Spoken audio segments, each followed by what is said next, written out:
தனது உலகம் வாடுவதைக் கண்டு அந்த மகாதேவர் எவ்வாறு வேதனையில் மூழ்கியிருப்பார்?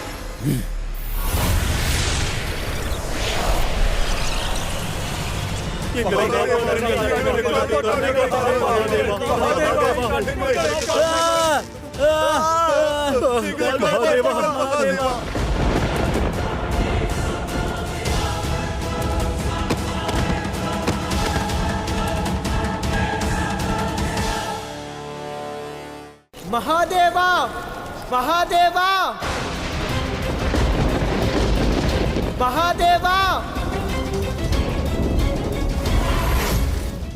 மகாதேவா.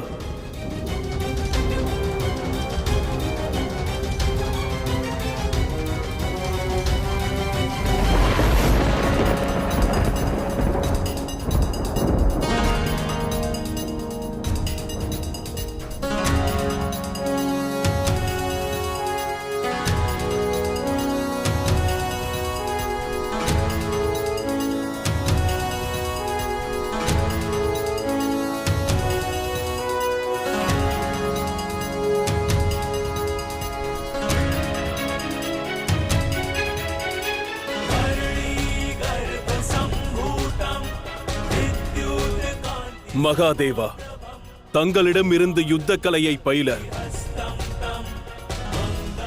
உங்களை நாடி வந்து கொண்டிருக்கிறேன். பூமா தேவியின் புத்திரன் பௌமன்.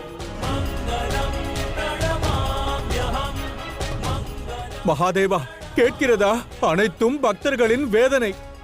அந்த துஷ்டன் அந்தகாசுரன் பிரபஞ்சத்தில் உள்ள மானிடர்களை மட்டுமல்ல, ரிஷிகளின் கண்களை கூட மாயத்திரையை வைத்து கட்டிவிட்டான் மகாதேவா. அது மட்டுமல்ல, எங்கள் நால்வரால் மட்டும்தான் காண முடியும். நாங்கள் மட்டும்தான் தப்பித்துள்ளோம். எங்களுக்கு உதவுங்கள் மகாதேவா. உங்களை நாடி நாங்கள் வந்துள்ளோம். சிவனிடம் சரணாகதி அடைவதில் பலனில்லை. என் கோபத்தில் இருந்த அந்த 4 ரிஷிகளும் வெகு நாட்களுக்கு தப்ப இயலாது. வெகு விரைவில் என் காலடியில் விழுந்து கதறப் போகிறார்கள். உங்கள் வாழ்க்கையிலும் காரிருள் சூழும். இனி இந்த திரைகள் கைலாயத்திற்கு சென்று அந்த ரிஷிகளின் பார்வையை மறைக்கும்.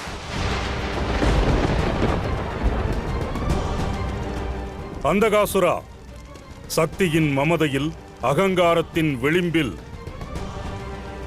சத்தியத்தை மறந்து விடாதே. நினைவிருக்கட்டும், கைலாயம் என்பது சிவத்துவம் நிறைந்த இடம். அது சிவசக்தியின் சக்திகள் நிறைந்த இடமாகும். கைலாயத்தில் மகாதேவரின் விருப்பத்திற்கு மாறாக எதுவும் நடப்பதற்கு வாய்ப்பில்லை. அசுரகுரு, இனி இந்த அந்தகாசுரன் நினைப்பது மட்டுமே இங்கு அரங்கேறும். அது நாம் வாழும் இந்த வையகமோ இல்லை கைலாயமோ, இல்லை கைலாயமோ.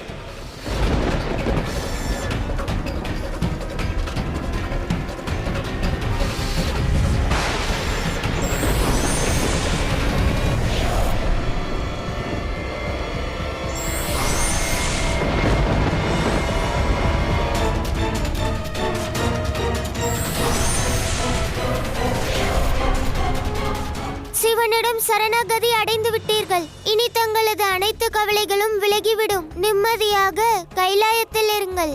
மகாதேவரின் கருணையால் அந்தகாசுரனின் எந்த மாய சக்தியும் தங்களை வந்து அடையாது.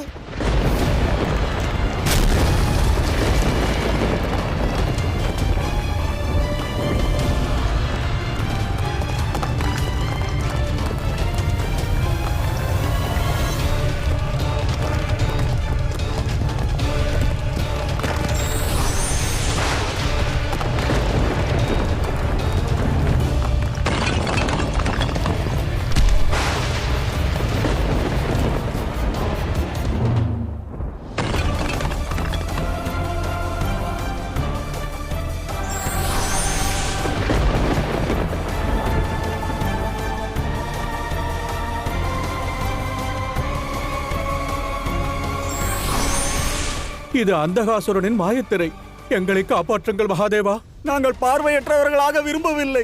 எங்களுக்கு உதவுங்கள் மகாதேவா.